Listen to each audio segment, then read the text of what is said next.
wow. Right. So I'm like, it was supposed to be top 10, my favorite top 10 books, or top 10 books that means the most to me during my life. Is that right? Is that how I want to phrase it? But I started writing the list, and I was like, wow, I'm a dick. like,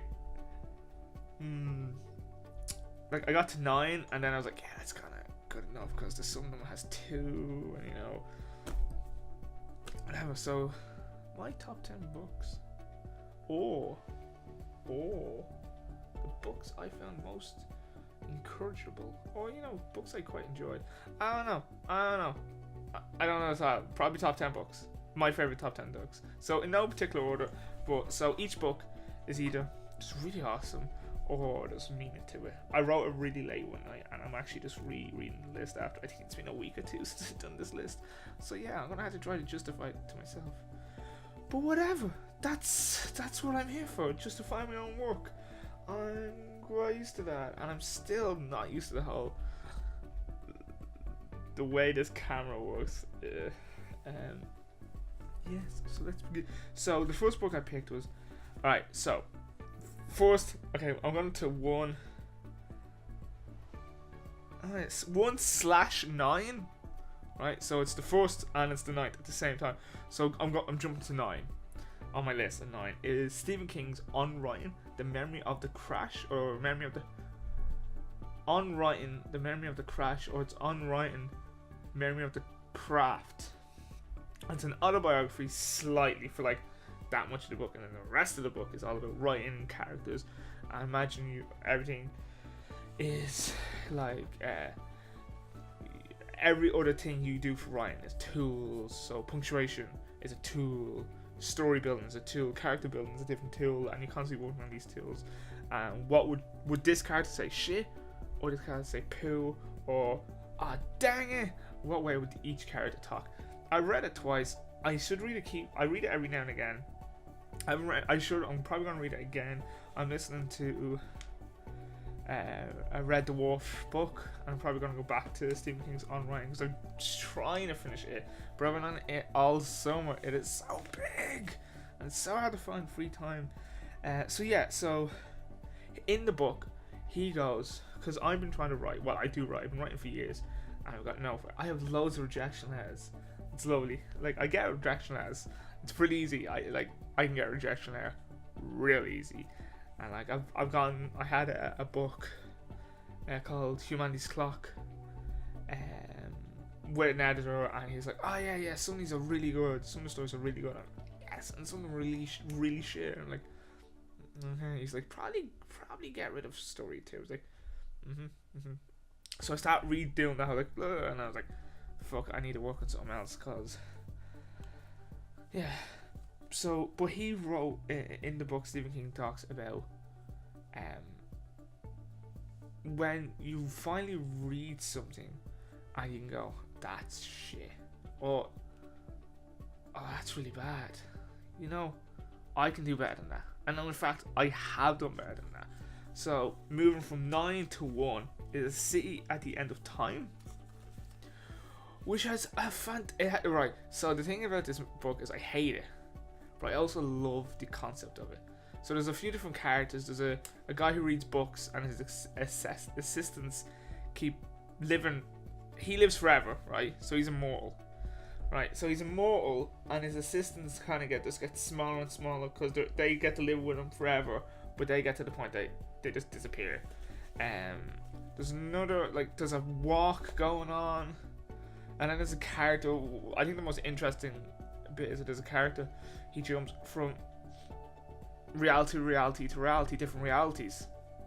Which I was like, oh my god, that's so interesting. And he goes to, but he's always in his own body, that reality's body, till he jumps to another one. And there's a scene where he gets to a reality where he was never born, so he just goes into this homeless guy. So the book, like, it's interesting. There's a lot of great science fiction in it, but it's done terribly, and people are like, nah, it's a great book. No, it's really not. It's really bad. I read that and I was like, yeah, I can do better than this, and I am doing better than this. So yeah, so that's 9 and 1. So that's 9 and 1 in one go. So that's easy. That's halfway there. We're halfway there, right? So my second book, I read this book twice because I really like this book. I read it because of the movie. Yes, I saw the movie and then read the book, and I was like, wow, the book's really good. And it's The Perks of Being a Wallflower. And yes, they did a movie a few years ago. And The Perks of Being a Wallflower, the movie, is all done in letters, and it's a form of writing that I kind of like hate, because it's like journal. It's like he writes a letter to this person because they could have made fun of the person, but they didn't. And like, it's never explained who it is, and that is a really good book about somebody just trying to survive a year in school and finding true love, finding friends, and trying to get over his past. Just a few differences between the book and the movie, but not a lot of difference. The song in the movie is David Bowie's Hero, but in the book it's not David Bowie's Hero. And it's not really explained. I'm not sure. It's never really clarified what year it is. In the movie, it's not. You have no idea what year it is in the movie, but I think it's the late 80s. I think, or I could completely be wrong. But like, I hate the kind of written like. So, but it takes away all the pizzazz, or it takes away all the fun of a book or a story if it's a written form. Like Dracula is a good story. It's not a great book though, because it's all done in letters. So like, you can't really have great with fucking letters, because they survive because they wrote the fucking letter to the person. So yeah, that's my number 2. And so number 3 is a bit of a cheat, right? Because I started with 1 and 9. I started with 9, then went to 1. So this is Ender's Game by Austin Scott Carl, and the series, and Shadow, the Shadow series, which are basically, so Austin Scott Carl wrote a story about a kid in flight school in space trying to defeat the Formix, and they released a movie about it a few years ago, and it's an alright movie. But this book series is like, I think it's 15 or 16 books at this point. I'm waiting. There's a new book came out. So he did. Right, so it's really complicated. So Ender's Saga is all about Andrew Wiggum, or Ender, about his life from being a kid in Ender's Game, Shadow, what's it called? Speaking of the Dead, when he goes. Right, it's really complicated. They're great books. There are Xenocide and Children of Men. Is it Children? No. Children of Mind. And then you have other ones. But then you have the Shadow. His best friend in flight school was called Bean, who is this lad who's basically done that he could never. But like it took him years to actually get. But all right. So there's a character called Bean, and he doesn't have the ability to stop growing or aging. Well, aging obviously. Stop becoming smarter. Like they got rid of the, when a kid like has the oh my god, what's it called? The soft spot on the head. Like his never forms, so his body always keeps growing. So by the end, like his last book, he's like he takes over entire. Like he's in space with his kids. But they don't call them that. They're all. It's right. So there's 17 books. So fuck off if I'm trying to explain it, because they're great books. So he did the first series, right, and then he did another series that goes with it, the backstories, and that's all about Bean and the friends of flight school. And then he did the Formic War, which was the first time the aliens attacked. Then he started the second time the aliens attacked. And the Ender Saga and the Shadow Saga is all about the third attack. It's really good. Just Google it. Just Google it. It's far too complicated. I don't know why I picked something so goddamn complicated. But I love the books. because Austin Scott Card, even though I don't appreciate like how like I don't like giving the guy money, but I love his books. He's like just like he did a TED talk, which was a really good TED talk, but then you know about like how much of a scumbag he kind of is, and you're like, oh, why? But yeah, so then book 4, is so book 4 is Flowers for Alderaan, which is a book about, and within the first few pages, it's this guy again. It's a journal. He's kind of doing the letters, but it works really well for this one. I know I hate it, that formula, but I hate writing that. I've never written anything like that because I just don't see the need, because it takes the pressure off, really, because like, while I'm writing this, so you know I survived it. So it's about a person who has an IQ of 80, and he writes that I've been accepted to have this surgery in my brain that'll help my IQ and make me smarter. And within the first few chapters, you see him getting a lot more smarter from his punctuation, his words. It gets stronger and better. And he talks about that his IQ gets to like 400, but like in the first few pages he goes, but the doctors told me it won't last forever. And he has there's a rat called Alderaan, and it's a lovely story. And like going in, you know, it's not always gonna last, because like he's talking to his doctors, going, oh, it's not gonna last because of this reason, because of this research done in Germany. And I don't even know the character's name. No idea what his name was now.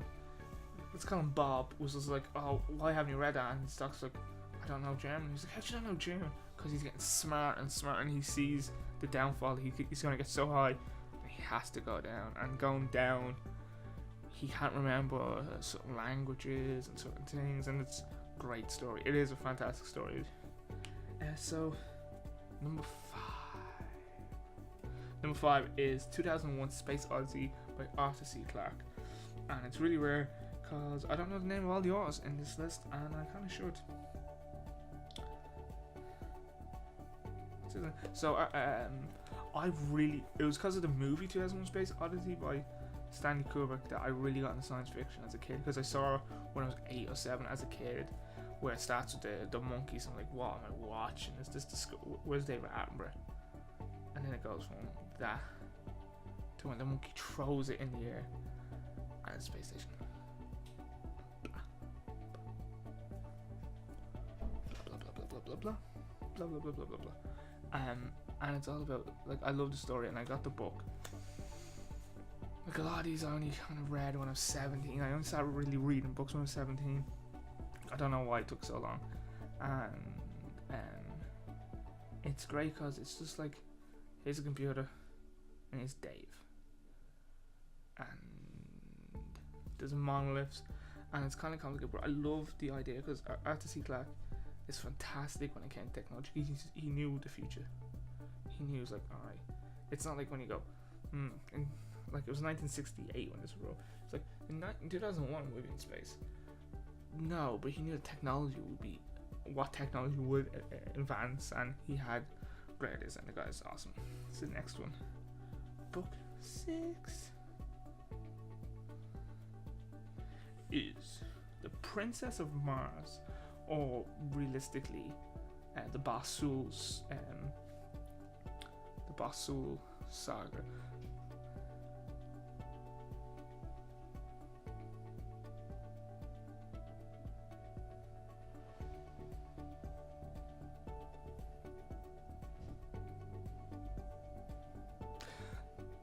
The Basul saga, and it's about a character called John Carter during the 18th century to the 17th century in America, and he basically just walks into a cave and walks out on Mars, and it's all about him and the other Martians, the green, and there's like a rainbow of Martians. There's the green Martians, like the writer, I can't think of his name. he also did Tarzan. He came up with Tarzan, and he's great for detail. Like, there's one point in like the fourth book, he describes a key, and I swear it went on for like 5 pages. He gets into great detail. He's really good at storytelling. Like, because of the John Carter stories, loads of people have credited these stories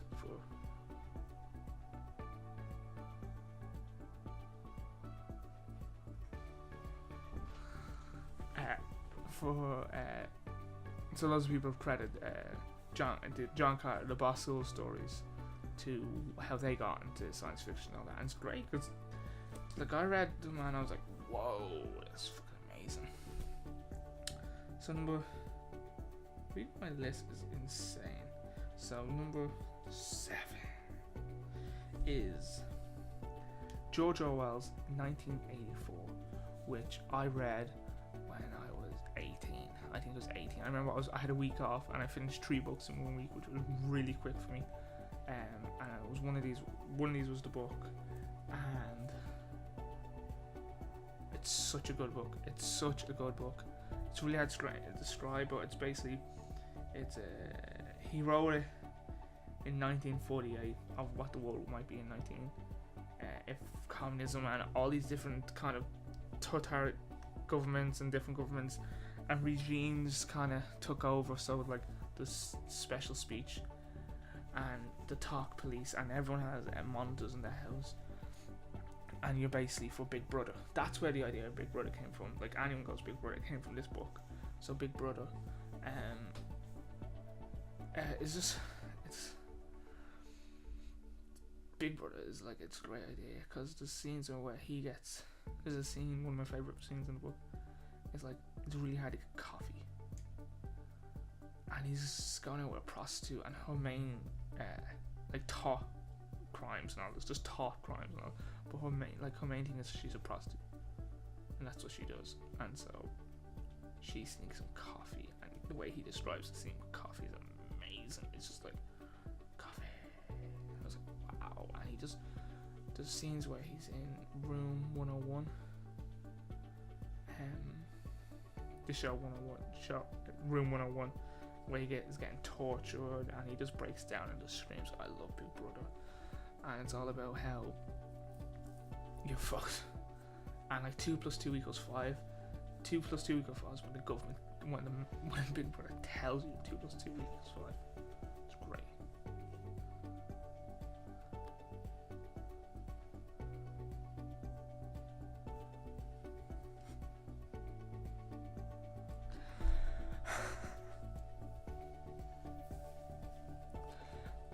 And finally, number 8, which is such a cheat cause. It's 2 different book series. So the first book series I ever read, I started reading, was Wheel of Time by Robert Jordan, and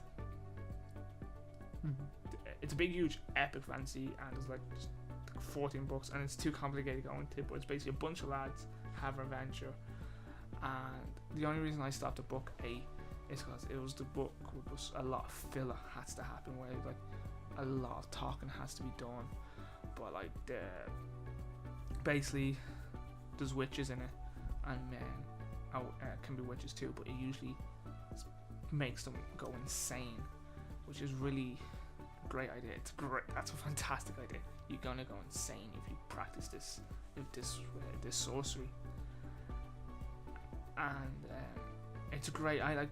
I was told like book 8 is a bit of a drag, but like 9 really picks up, and it really.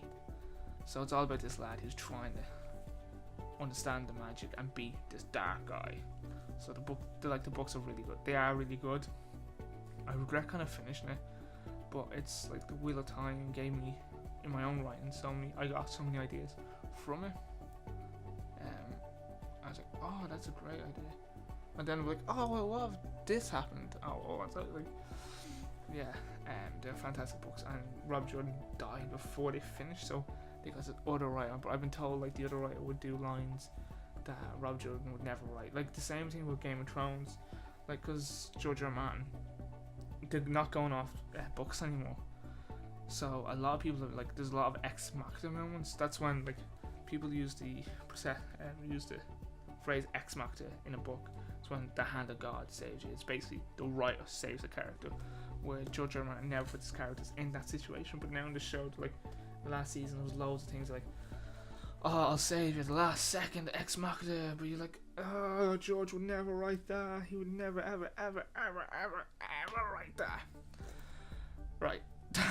So, A slash point one, whatever, second part of A, is another Stephen King, and I got this book. I remember getting the first book and not thinking much of it really. The Dark Tower. I didn't really think of the Dark Tower. I didn't think much of the Dark Tower. The first one, the Gunslinger. It's a short book. The version I had, it was cut up, and so it was out of order. So it like you'd read it and like, alright, there's like short stories, but non-linear short stories where everything's kind of. I was like, alright, so fine, but I was like, I was then told the rest of the books are fantastic. They're like, book one's great, book two is amazing. Book two, the drawing of the tree, is basically a guy called Roland Agard, the last gunslinger, and it starts with the man in black fled across the desert, and the gunslinger followed, which basically says everything. The man in black is running, and the gunslinger is running past the desert to catch him. They're fantastic books. 3 is fantastic. All the books are great, and every single Stephen King book, I think just about all of them, connect to the Dark Tower in one way or another. Pennywise connects to it. The Shining connects. Doctor Sleep connects.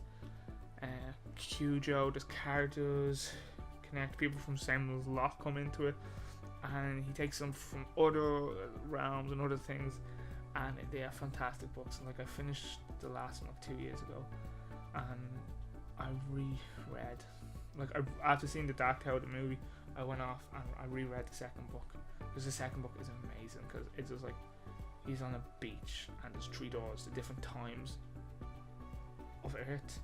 They're great books. And like, that's my list of books that I found really important in like my development. I don't know, that's a bit weird. Like, I read The Great Gatsby bit, it's okay. I read Catcher in Rye. I like Catcher in Rye, but I didn't feel of killing hippies at the end of it. There's other books like I could have wanted this, but these are the books that I kind of remember off the top of my head. And like, I'm always looking for more books to read. An author like I do really enjoy, but I haven't got one of his books who are just like amazing. It's Clive Barker, who I think is one of the best wordsmiths going at right now. He's like only 14 books, and the Books of Blood series is amazing.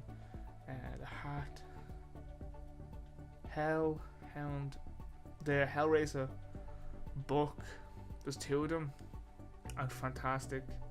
You have Eddie what is his name? There's a series that starts in blood. Harold DeWitt. Harold. Is that character, and you have, like, I read one of his other ones, Cabal, which is such a good look. He's a fantastic woodsman. He truly is, and he's a great director. So they're the books I found most like important to me. So down below, let me know your like 9 or 10 or 11, or in actual fact a shit ton of books that like you went, oh, this is like the most important book. Like, I thought Flower of Alderaan, it was such a great book. Perks of Being a Wallflower, fantastic book. And it's just like, alright, get your shit together. And like, they're all really important. And City and the Time was basically like, yeah, I can become a writer. This guy can have a great idea about a shit story. I can write, and I just had to keep trying. So till next time, bye.